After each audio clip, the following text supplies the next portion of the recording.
there guys, this is me Malorian and this is a Paintisode.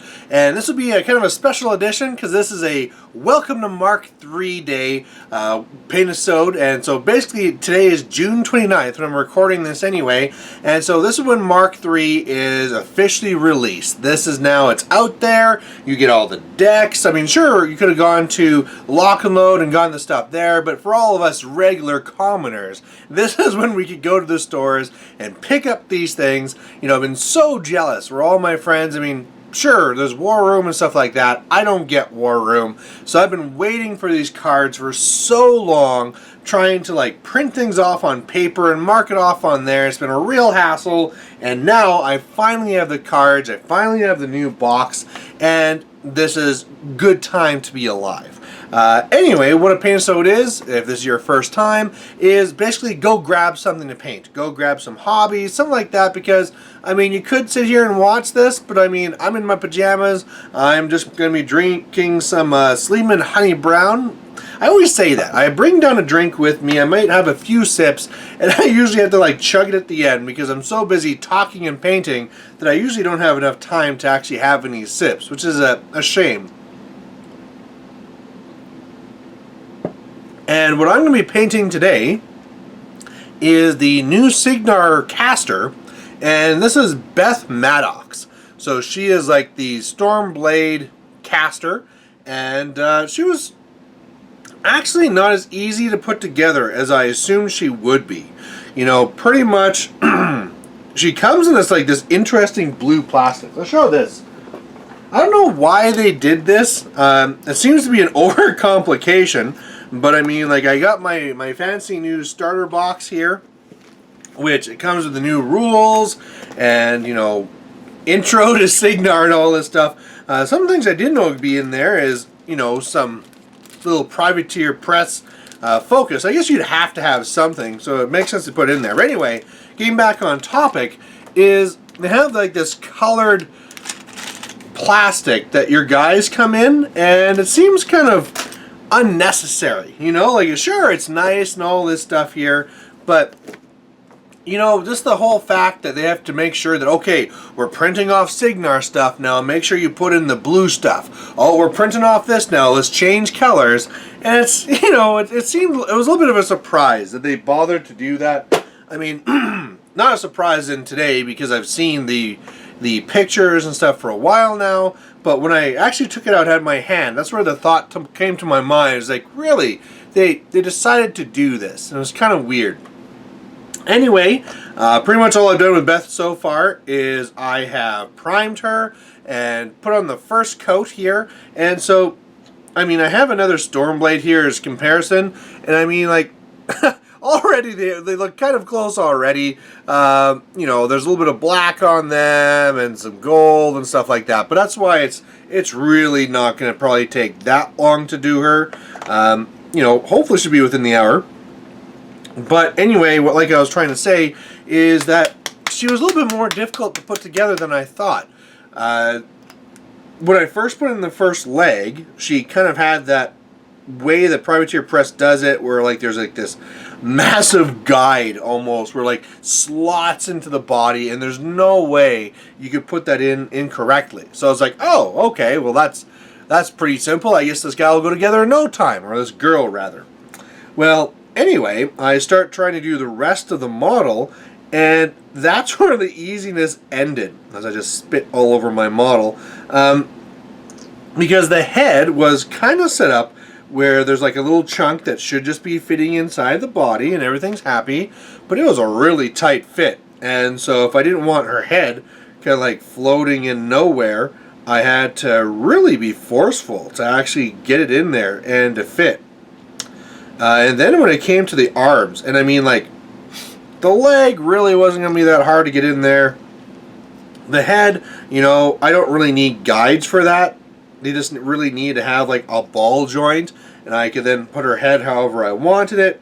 The arms were the real thing that I really needed to have something to line up the two arms at the same time, because they're holding the two-handed sword basically, and that's where they don't have it. It was like this like tiny little nub, right? So here's the connection, and then it's just like there's a little nub. It's like, really? You couldn't have set up some sort of like guide thing here as well, like a plastic thing that, sure, there's just slides into there and that's how it goes, and you know, there's just no way you can mess this up.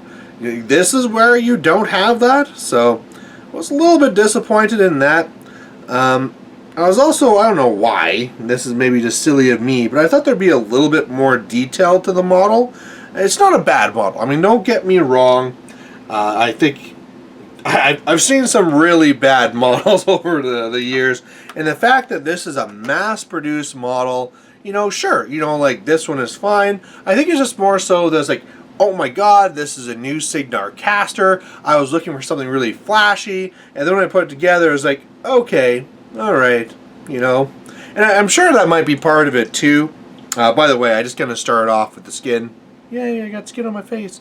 I'm sure she's going to have something later, because currently the only way that you can get Beth Maddox is from the actual starter box, and they are not releasing anything now as a separate way to buy her. So I mean, okay, let's just do this. So currently in the box it comes with an Ironclad, it comes with a Lancer, it comes with a Firefly. Well, I already have one Ironclad. I didn't really plan or want to have a second one. You know, they're not bad. They're the cheap jack, so sure. You know, having one of those is okay. Then there's the Firefly. I already had two Fireflies, which I never really use. I got them for Nemo's Theme Force, which no longer exists.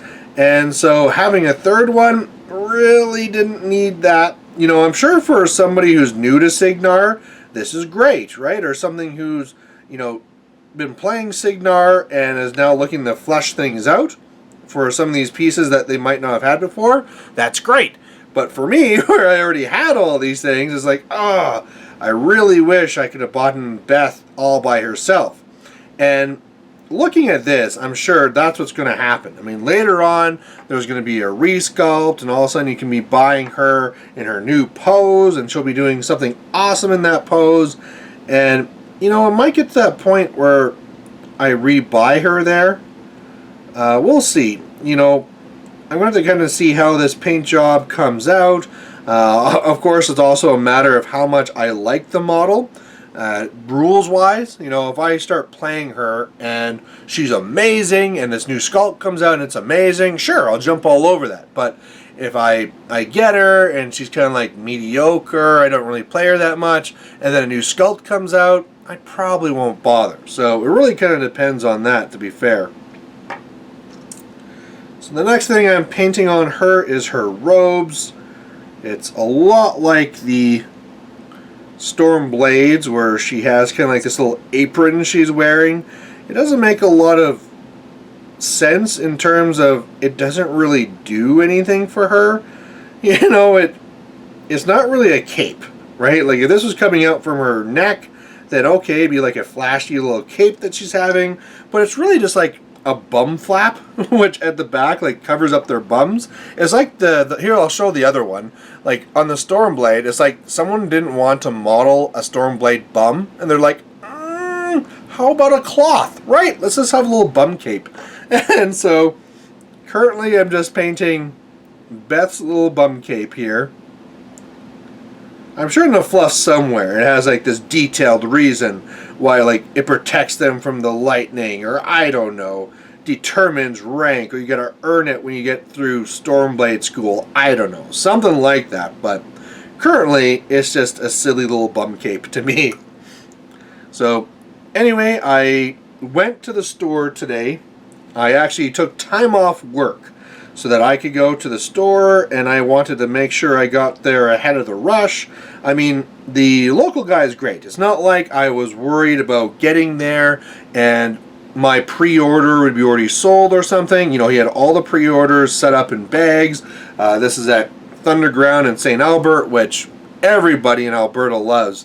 But I was kind of more worried about having to fight traffic and just if there's a lot of other people there, right? I want to get there.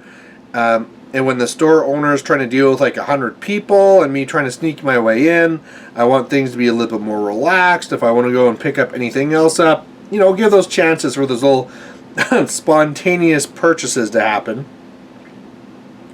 And so yeah, I got there and had all the things I was waiting for in a box. Is there anything else black? No, it's really just the bum cape. And so what I picked up is, you already saw that I picked up the Signar box. Now, again, pretty much all I wanted from that box, oh, I bet you the handle and the sword, no, it's a dark gray. All I wanted from the box was the caster and the quick rule set you can have in your hand. That's always super handy. So in a tournament, you can just have that, pull it out. I mean, you can always kind of like pull it up on your phone as well, but it's always a little bit awkward to be holding this tiny little phone and being like, see, you know, it's better to have the book there. But anyway, I really just wanted that, and I wanted Beth. These, I don't know if I'm just going to give them away, or if I might decide I want to have them in some list. I'm going to kind of see, you know, to this point, I haven't really been making a lot of Signar lists. I've been making the odd one, but I've been really focusing on the mercenaries. Otherwise, I got the mercenary deck, and oh man, that was a task. That was like an hour and a half of just taking all my old stuff out of sleeves and then putting the new stuff back in the sleeves. So here's all my mercenaries, all good to go. And then just when I was done that and wanting to tear out my eyes, there's my Signar, good to go. One of the funny things that I realized is that, first of all, it was awesome that when I was going through the mercenary deck, everything that could possibly be in the mercenaries from minions, they gave you a card from that. So that was awesome. Really glad to see. I mean, some of the minion options I don't have. Like, you know, Rorsch and Brine and stuff like that. I just don't own them. Maybe I'll get them later on. But it was just nice that I didn't have to go across and get those. One of the ones that is a higher likelihood of me using is Alton Ashley or Victor Pendrake or the Goblin Tinker. And so those being in that deck was really nice to have it, so I don't have to buy the Minions deck just for a few cards. I mean, you never do that. You go and you order those few cards and pay the 50 cents each or whatever it is. But yeah, it was nice that I didn't have to bother with that whole mess. But then when I started going through the Signar deck, I saw that they did the same thing. They have all the mercs and not really minions that work for them, but then I saw there's the overlap. So it's like, oh, now I have two Victor Pendrakes, I have two of this, started putting my extras in a little pile, and that's when I kind of realized, like, Acosta is in my Signar deck, and it's a mercenary model, which makes sense because it works for Signar, but that wasn't in my Merc deck. So I kind of posted up online saying, did anybody else have this? And I guess that's actually a set thing. Or not set thing, it's a known issue where some people got it and some people didn't. So if you are a mercenary player and you got your deck, maybe just specifically look to see if you have Acosta. So if you don't, I'm sure, you know, it's either they'll send you another one. PP is so good for this, right? Either they'll send you a replacement right away, or if nothing else, you know, it costs 25 cents. And I'm sure they're actually going to be really overloaded, where a lot of people are going to be ordering a lot of cards for a while here. I mean, sure, I got all the cards I needed, but there's some more cards I kind of want to have, and they're more having to do because of all the doubles. So things like where I own 5 Centurions, and so before I just had all the cards, now I just have the 2 that came with the deck. And you know, I think there's a time where I might be running 5 Centurions. I mean, I don't really need the cards. It's really just the damage grid, right? If I have 2 Centurion cards, or 1 even, just so I can see the rules, and then I just take whatever other Jack has the same damage grid, I can always run the top, this is Centurion 3, and use that card. So it's a nice to have. You don't really have to have it. One of the ones, though, specifically I did need more of is the Buccaneer. Because, yeah, sometimes I'm out there with up to 14 Buccaneers, and it's like plinking damage here, here, and here, and here, and there's not a lot of other ones that have exactly the same grid. I need those cards. So, luckily, I put out the call to the community and said, hey, I know that I have probably more Buccaneers and everybody else in Western Canada combined. So if you're not using your Buccaneer card, can you send one or both of them my way? And luckily there's a lot of people saying, yeah, no problem. You know, they might have one Buccaneer, and so they'll need the one card, but then they'll send the other one my way, or they don't need either card, and then they can just send them both to me. So between those, I really think I'm going to have no problem getting what I need. I don't really need 14 of them because, I mean, the odds of all of them being damaged at the same time is pretty remote. I think if I have, 10's super safe if I get just 10 cards, but I really feel that if I have, say, like 6, that's pushing it. If I have 8, I'm probably super fine. Currently, between the 2 I got and a few from my friends, I'm already at 5. So, you know, I'm knowing that won't be good enough. But I'm meeting with some other guys soon. They're going to be giving their cards. So right away, I'll be in that safe range. So that should be great. Meanwhile, you know, I might give them a little bit of break. I've been going hard on mercenaries so far until I got the new cards. Now I got them, so now I might be doing a little bit more of the Signar, because specifically I have game night tomorrow, and I want this chick ready for that. And I've been doing a lot more talking than painting. I've done things like cleaned up the black on the base and done like the arcs. So maybe it's about time to actually get a little bit more of these colors on here. And one of the things I also noticed about her, which I don't know if it's a design change or what, but her arm pads, shoulder pads rather, are a lot smaller. So the Storm Blades have like these monstrous shoulder pads. And I mean, they're not super crazy. I mean, given some other stuff that are really crazy, they're large. They're large, but they're not insane. Hers seem to be a lot more proportional to the body, but I don't know if that's going to be like a style change, so that from now on, if there was going to be like a remodeling of the Storm Blades, they'd have smaller ones, or if it's because she's a girl, and that's the reason why they're trying to make things a little bit more, you know, feminine or something like that. So, I don't know. Either way, she still looks really cool. I almost said kinda cool, but it's really cool. I'm still having to get around the sword, though. You know, like, I don't know. I kind of wish they would have gone a little bit closer to the actual Stormblade design. This new thing is kind of like this weird, like, super triangle of doom. So I'm needing to try and force myself to get behind that design, but I'm sure it'll be alright. I'll get behind it. Oh, not much there. So right now, the next color I'm trying to get on there is the brown, which I kind of have wherever the leather parts are. And unfortunately, like, this is why you work from the inside of the model out, is because, like, right now, like, in here, I mean, like, to, like, sneak inside that armpit. And so I'm going to be splashing this color all over where it's not supposed to be. But, I mean, that's why I'm doing this now, so that I can get the color on, and then you work your way out and just kind of like fix your things as you go.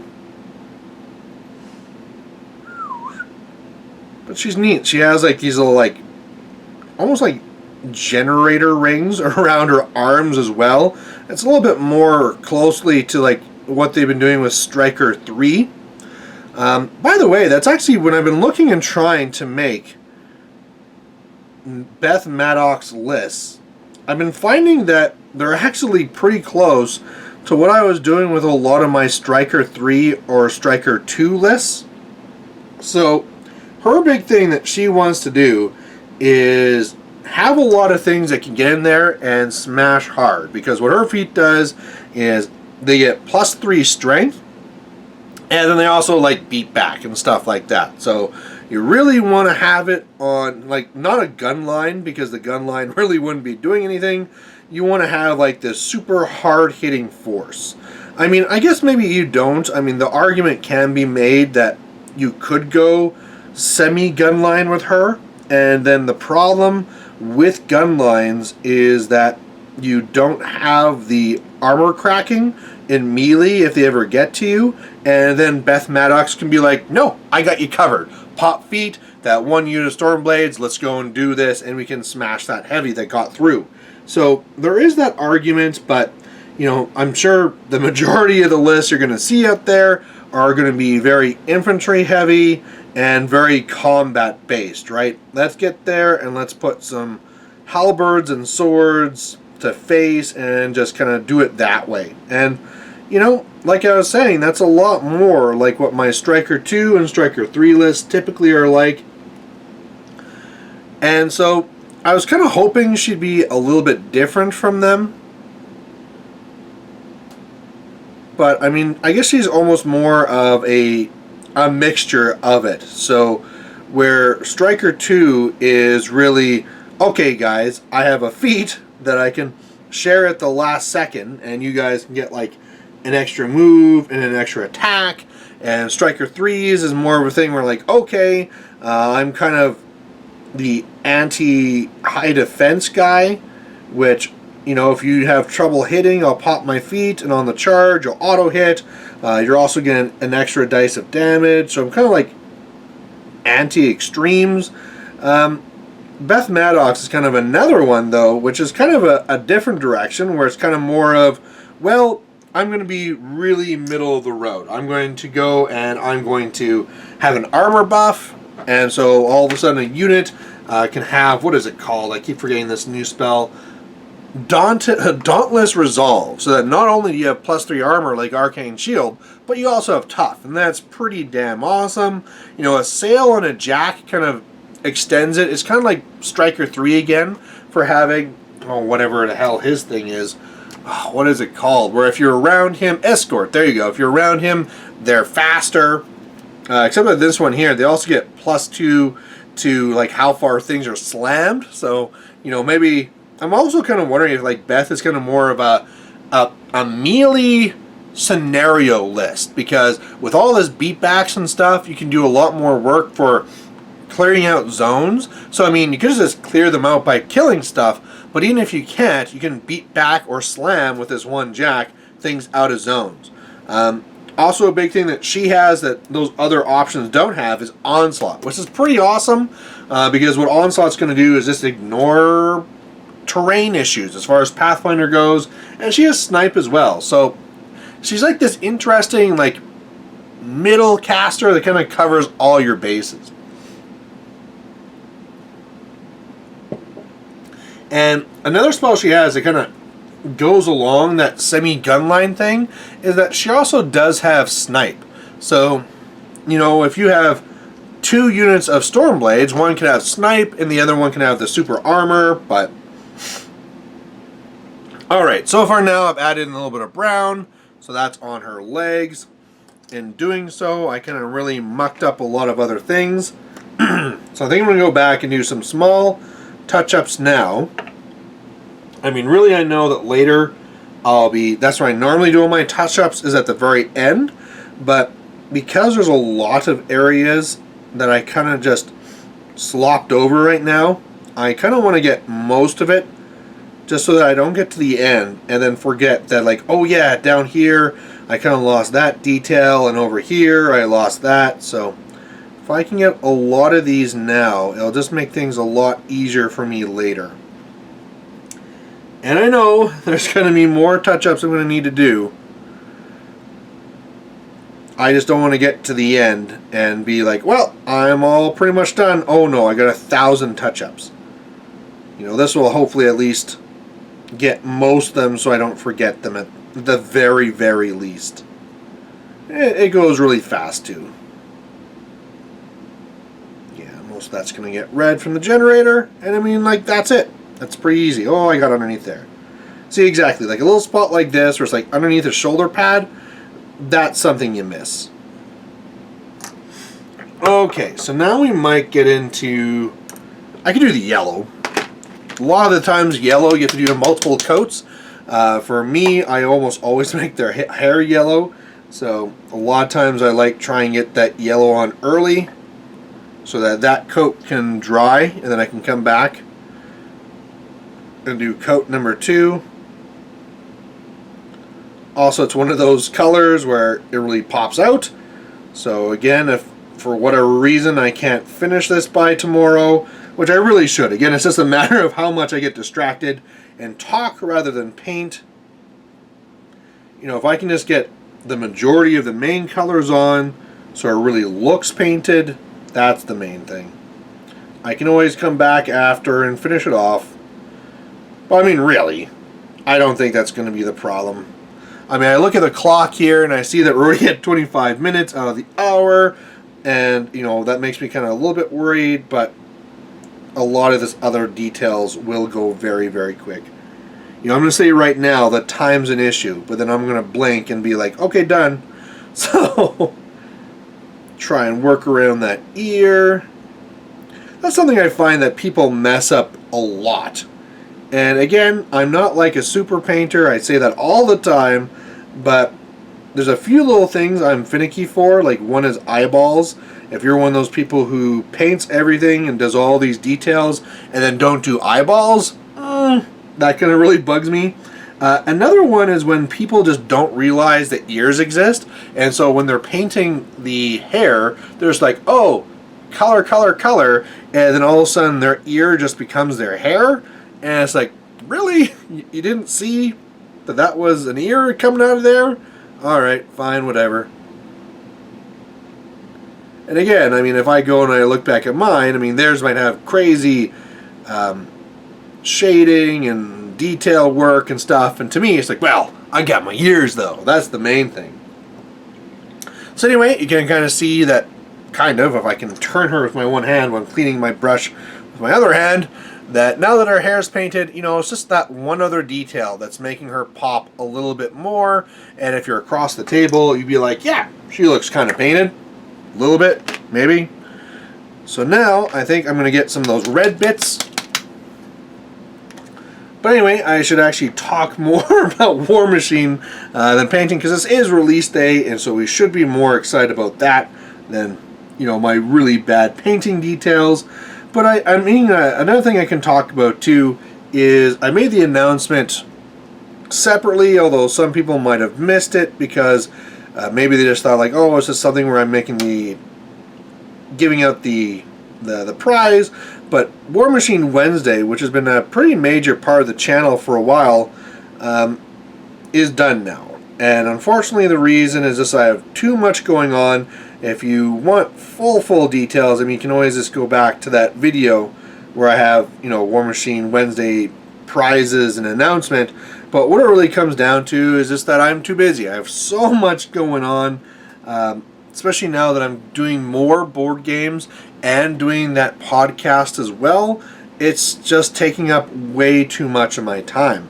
And really, the wife and I had to sit down and say, all right, this is a problem. We have to do something to fix it.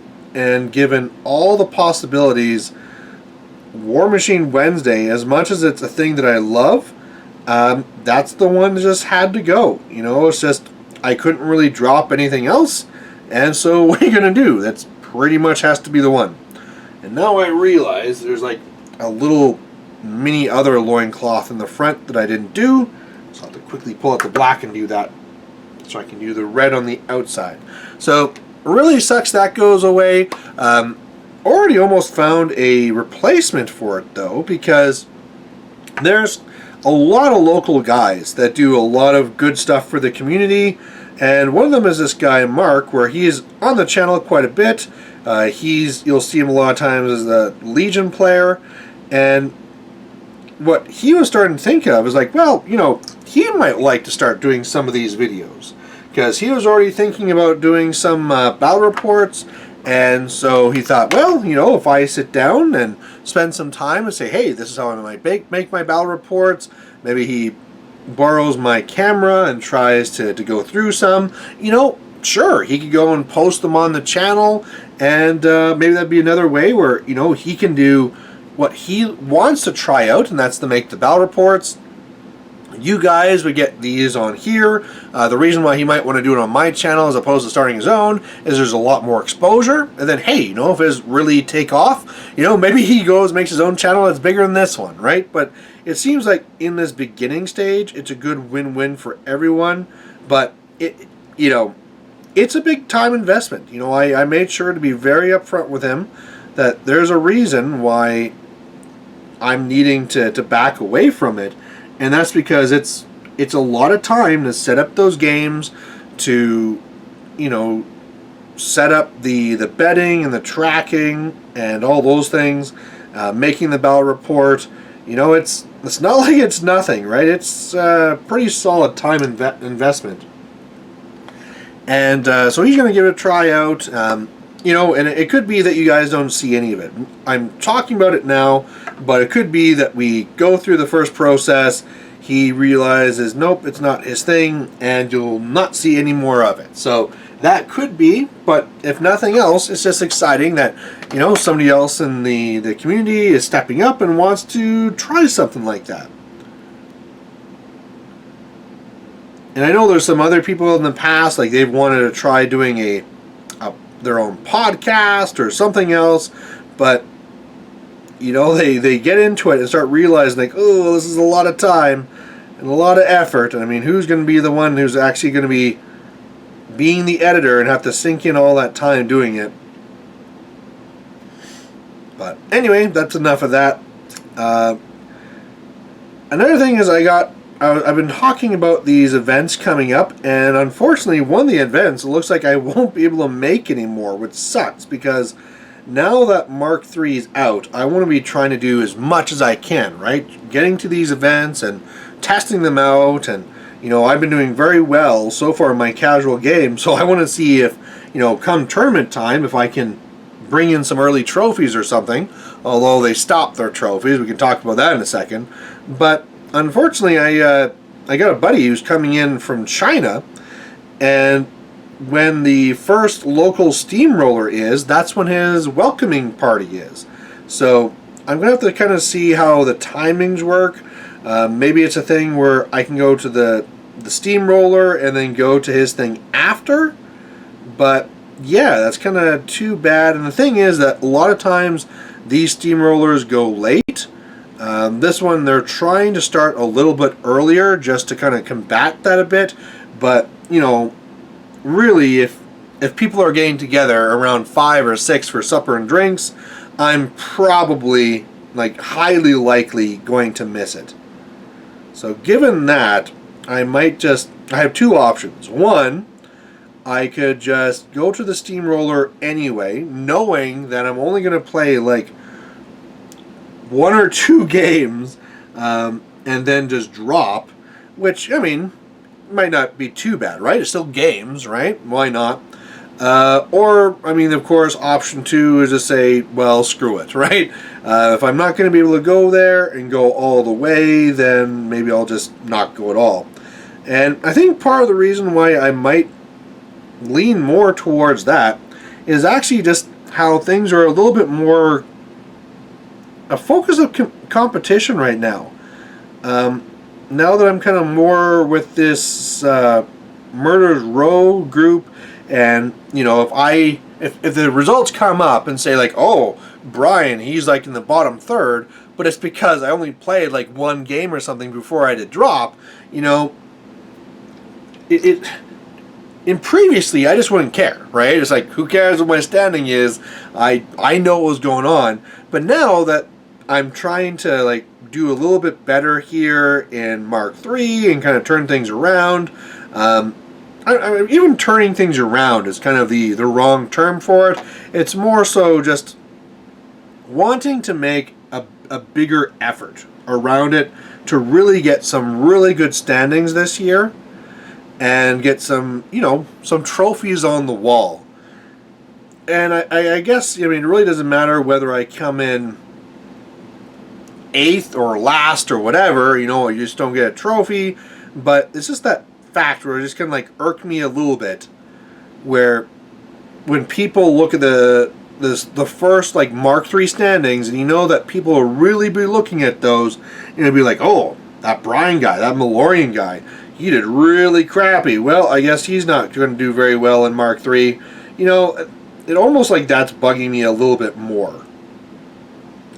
So, could be silly, but honestly, it's just something that's kind of nagging at me. Alright, so I think I got all the red on her now. Either way, I have the King of the North one. That'll be the weekend after. And that'll be lots and lots of games. So, either way, I'll be getting games in. That's the main thing. So anyway, the red's on her now. I don't know if you can kind of see those areas. And so the next area I'm going to probably do here is the gold.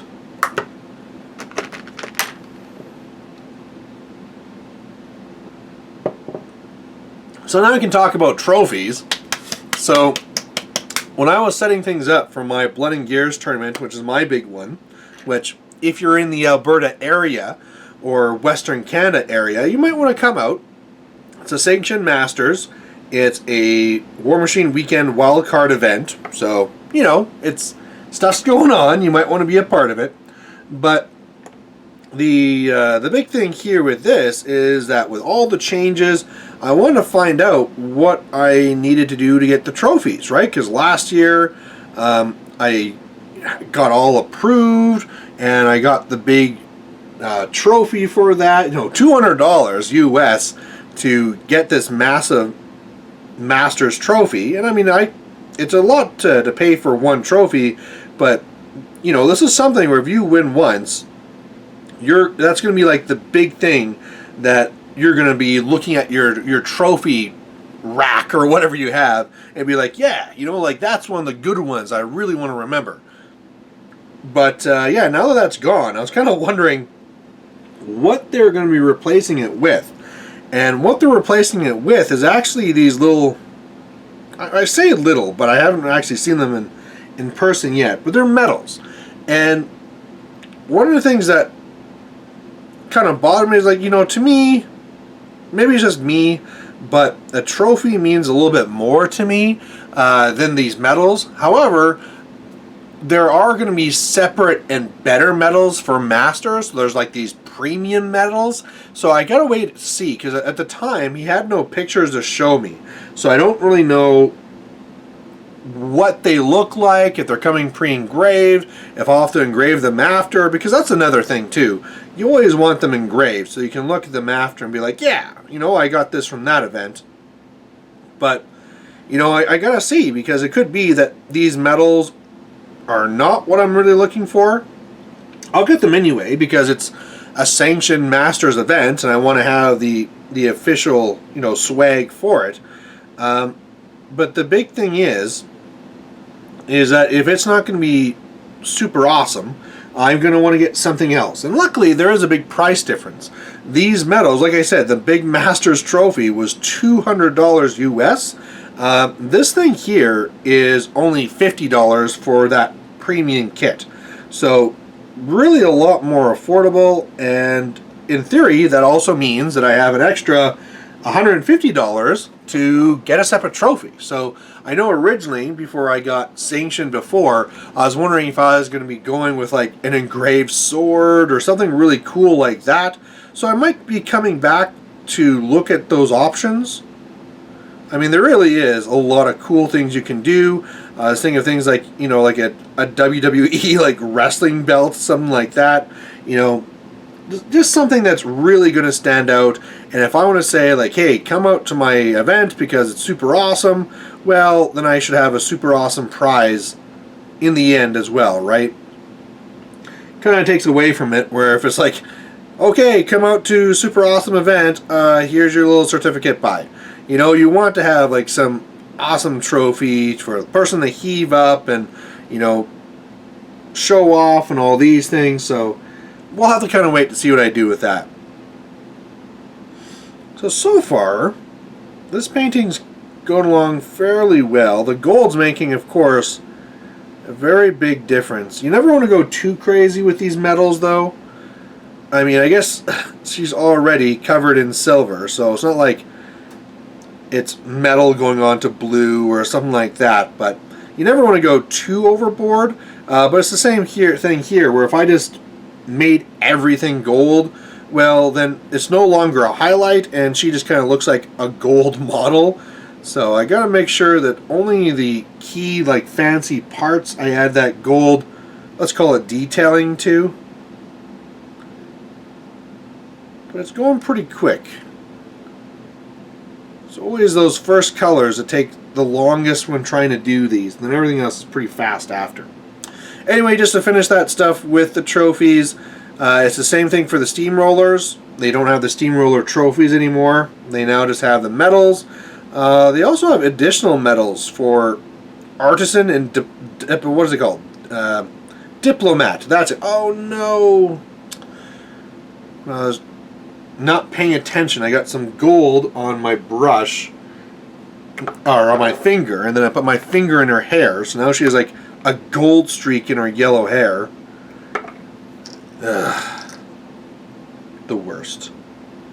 Well, whatever. I said I'd have to do a second coat of yellow, so I guess that's what I'm doing now. But yeah, that's kind of nice that they're doing those extra prizes to kind of, so whoever has the best painted, a lot of times before, a lot of stores would actually do that award, but it'd be like a gift card or something like that, right? There'd be no official certificate or trophy or anything. So even though it's more of like, actually I think that one's a pin. Anyway, it's still something, right? Something that you can be passing on and say, here you go. Here's something that you can hold in your hand. That's not just a gift card for doing all that effort and having the best painted army. So really happy with that. The wording for the other one I find is funny. You know, you think they just would have called it Best Sportsman or something like that. But they actually call it, you know, Diplomat, which could have other reasonings, or, you know, the meme I put up on the Mr. Malloyan Facebook page was something where, you know, the person is actually being more of a diplomat as opposed to anything to do with being a sportsman whatsoever. So I kind of do wish they would have just named that differently. I know it's a pretty minor thing, but it's just kind of like, okay. I shouldn't complain about this. It's PP making things better. Maybe next edition, when they remake the awards, they'll actually call it Best Sportsman or something like that.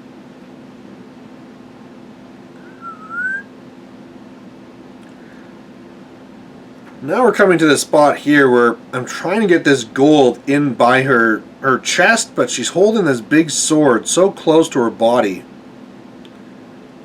So hard to sneak that stuff in there. So anyway, yeah, I'm starting to make some Signar lists, and one of the lists that I'm kind of looking at first is, of course, Beth Maddox, just because she's new and I want to try her out. But another one is Caine. And Caine2, wow, he is looking pretty damn good. When I first did my review on this channel and kind of did like my little half-hour blitz through the whole new card deck, I didn't realize a lot of things.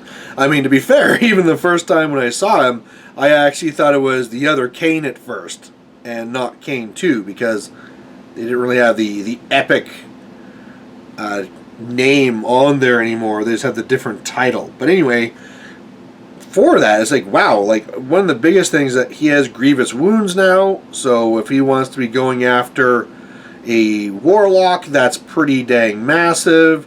If you're working down a beast and you want to make sure it doesn't heal up an aspect after you decimate it and just don't, you come a little bit short in taking it out, well, I mean, no problem, right? You just shoot him once with Caine, grievous wounds, yeah, you're not going to be healing anymore. And I mean, that's a really, really big deal. Another one is just that fact that he has sees through stealth automatically. Before, you had to kind of really decide if it was going to be a big factor or not. You'd have to cast it early and then make sure that you're going to be upkeeping it throughout the rest of the game. And now that it's just on him, well, fantastic. Some people I know are complaining that Caine2 gets less shots now because, I mean, you can't Squire and Reinhold and stuff like that. But really, the fact that they've changed this now so that he has these other things that he used to spend focus on, which he doesn't need to anymore, that's huge. Another one is Magic Bullet. So now it's called Trick Shot. It's only a POW 10 rather than POW 12. But the fact that he can do that on every single shot, holy crow, that is insane. because now he can really just open up. And so whereas before it's like, yeah, he can shoot like 10 times and pretty much kill off a unit, well, now he can actually kill off like a unit and a half. It's actually pretty bonkers. So infantry swarms probably won't be that prevalent in Mark III, but if he runs up into one, wow, he's going to make that thing evaporate. So really looking forward to trying that out. I really do feel that he's going to really shine with Ace again, because he'll be able just to say like, hey buddy, let's make me invisible. And then he can go up there and he can shoot things. And that's also a little bit more important because his Gatecrasher got worse. So whereas a lot of times before, you could charge one of your own guys, which you can't do anymore, get further up the board, shoot a bunch, and then just Gatecrasher 8 inches away. Well, now they've reduced that range. So first of all, if you want to get up the board to be effective, you have to get up the board. You can't just charge one of your own guys anymore. So there's a little bit of extra risk there. And then when you're done, you can't get that far away anymore. So having that Ace there, which is saying, all right, not only am I helping you see through stealth and killing infantry with trick shots and stuff, but while you're up here during that one important turn, you're stealth. The opponent can't see you. Go ahead, buddy. Just do whatever you want. Now, you are going to have to watch out for those outs for stealth. The worst thing that you want to have happen is that you run up there and laugh, only to be kind of killed. That would be really bad. But otherwise, there's a lot of people just won't be able to deal with that. It's like, well, Caine just came up, killed all my troops. He's still up here. And if I don't back up, he might just kill me next. So they'll have to back off with their caster. And if they back off with their caster, then you can change gears and start really going after, you know, their troops or something. So it can be a very massive deal. One of the things I keep on looking on here, wondering if I should paint more gold detail into, is the legs. I don't do it on the regular models. Now, this is a caster, so it should be a little bit more fancy, but there's not like there's extra little details on the legs that the other ones don't have. The gauntlets are supposed to be gold, so I should make sure to do that. I'm also very well aware that I'm getting more and more closer to my 60-minute limit. You know, I can always go over the 60 minutes, but it's funny.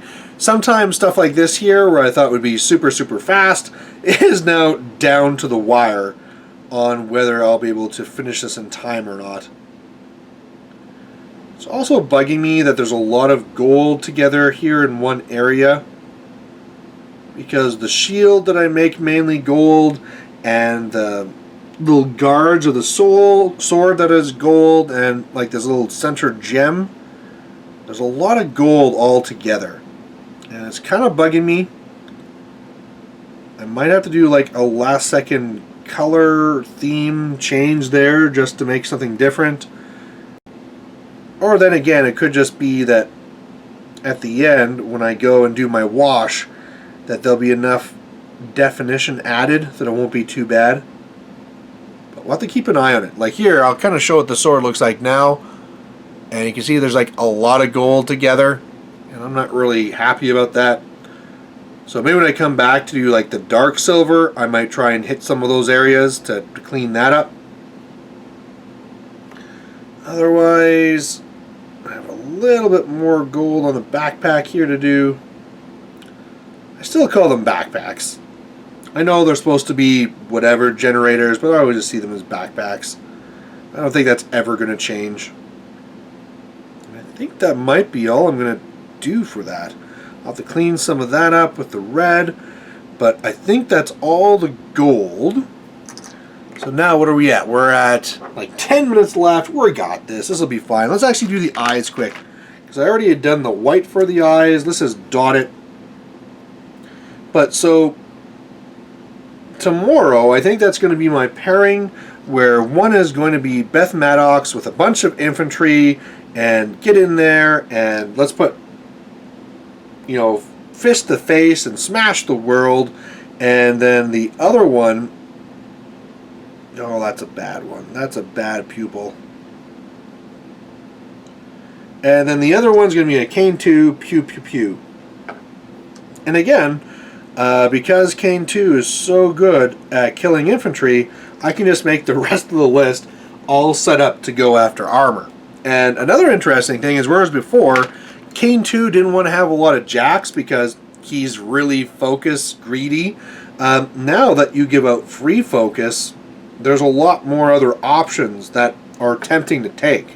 You know, I can take things like, I'm really highly considering taking either hunters with him, or also doing like the defender thing, because really a lot of times they can aim, so they don't need to boost the hit, they just need to boost the damage, and so the one free focus they get, you're good to go.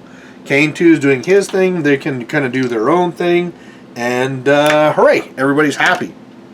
And the nice thing, of course, with defenders, some people have been saying that the defenders, they're not really feeling that they seem to be too vanilla, but I like the defenders. You know, they have a pretty good POW on their weapon, which also destroys cortexes. If you're ever up against jacks, that can actually be massive.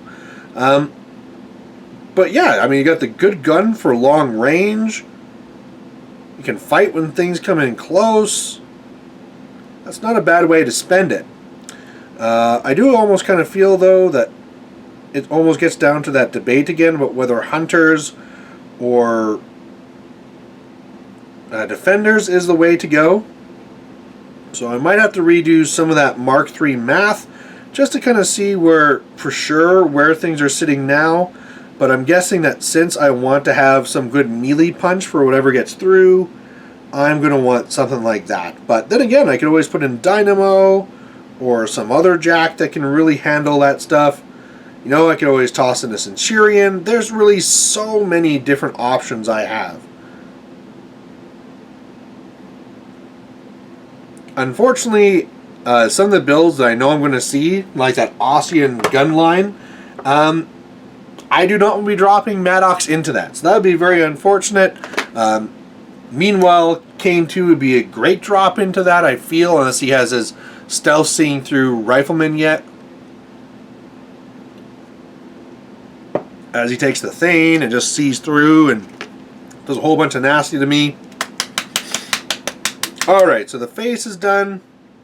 A lot of the detail work is done. Now what I normally do is just come back here with my darker gray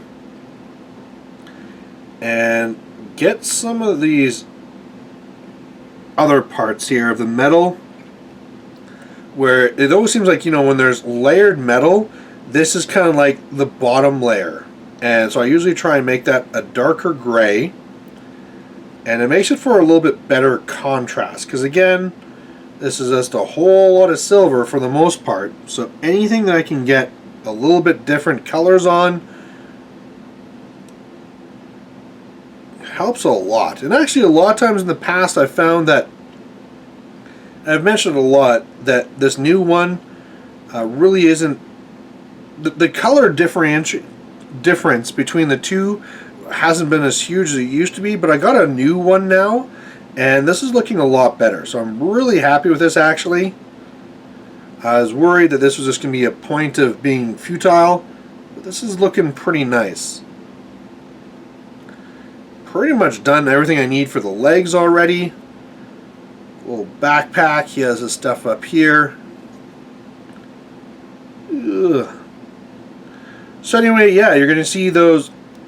Another thing I should mention too, I forgot to talk about this, is that when I made that announcement talking about War Machine Wednesday, that, okay, sorry, War Machine Wednesday is stopping and blah blah blah, some of the people are actually worried that my channel is just done. And they're like, oh, you know, it's too bad, you know, I really liked your battle reports, and it's too bad you're not going to be making them anymore. And it's like, well, no. Please realize, I'm still making battle reports, I'm just not making the video ones anymore. That's it.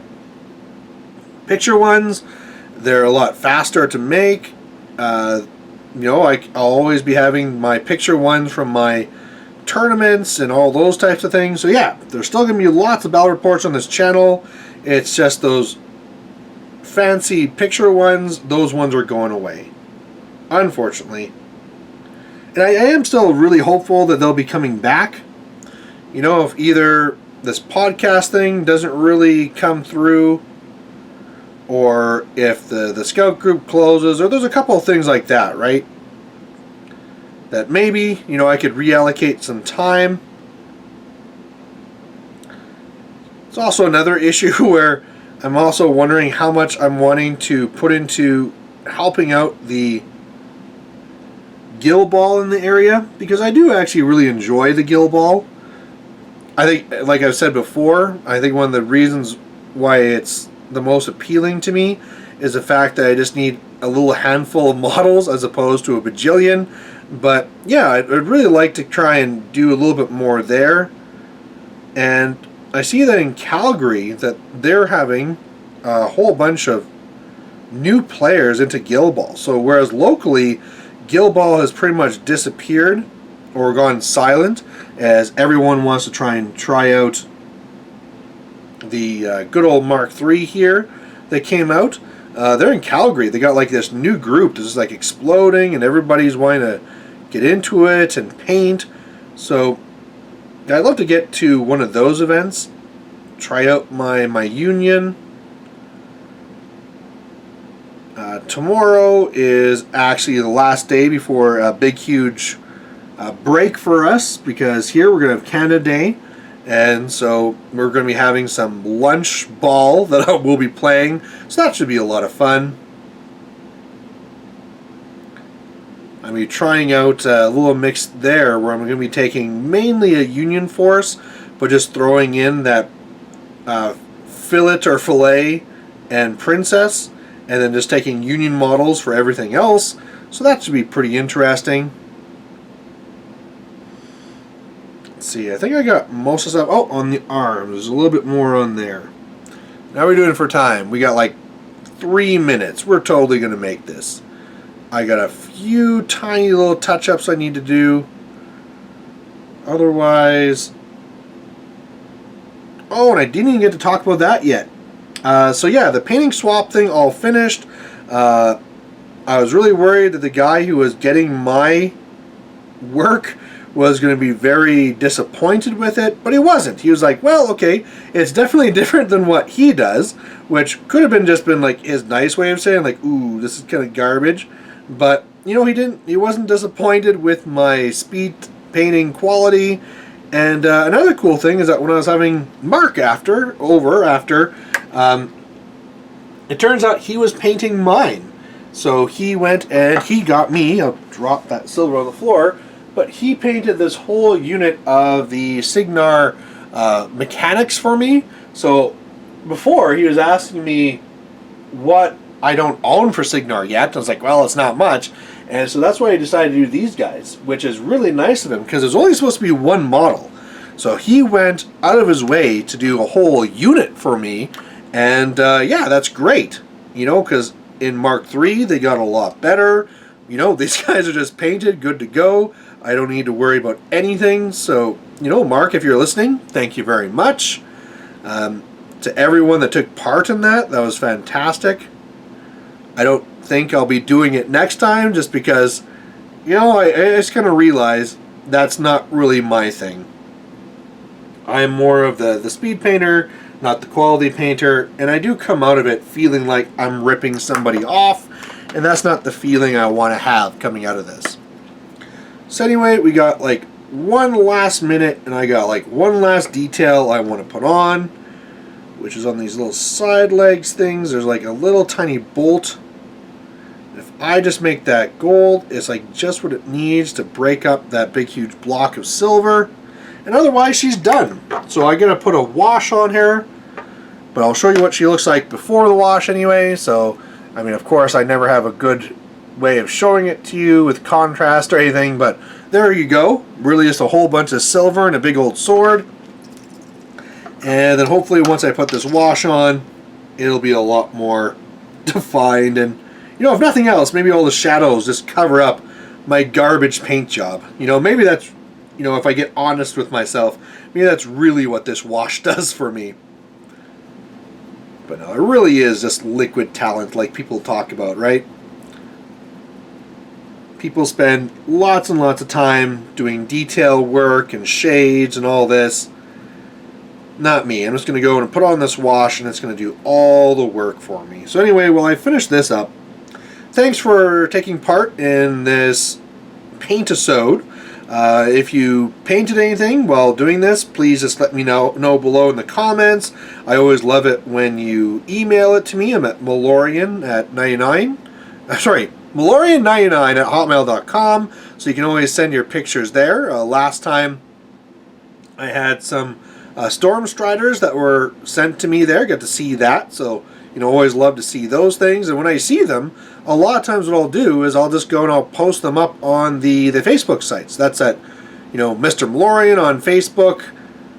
If you guys don't know about it, then you probably just aren't crazy about memes, because it seems like I spend more time doing memes on there than anything else. But yeah, I'm pretty much just making sure the wash here now isn't going crazy and getting anywhere it's not supposed to. And she looks slightly better. Again, not really a good way of showing it to you. You'll see it in hopefully the battle report for tomorrow. I mean, I guess if I don't have a good drop for her, and it's just like the way that List Chicken works, maybe it could be that it's just never a good time to put her down, but hopefully I'll force her into a battle report. And otherwise, thanks for watching, and we'll catch you later. Bye. Hey there, if you liked watching this video, please go down and give it a like down below you here. And if you have any concerns or questions or comments, please put those in the comment section as well. The best way for me to give you what you want to see is if you tell me what you like seeing and what you don't like seeing. So otherwise, thanks for watching, and we'll catch you later.